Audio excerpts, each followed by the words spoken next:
Оплатила заказ, но его так и не получила. Чувашские полицейские раскрыли мошенничество, совершенное под предлогом продажи косметики. На уловку попалась 24-летняя жительница Казани. В социальной сети девушка нашла страницу, где продавалась парфюмерия.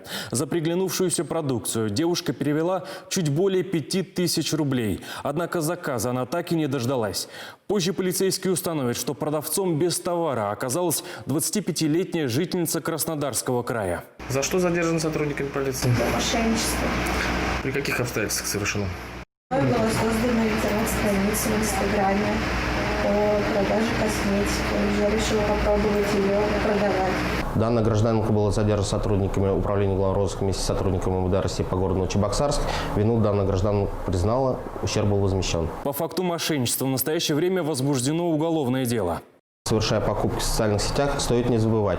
Отправляя деньги, вы можете их потерять навсегда и не получить товар, который вы желали. При совершении данных покупок более тщательно проверяйте информацию, указанную на странице продавца. А мошенничество при покупке или продаже вещей не единственное, на чем наживаются аферисты.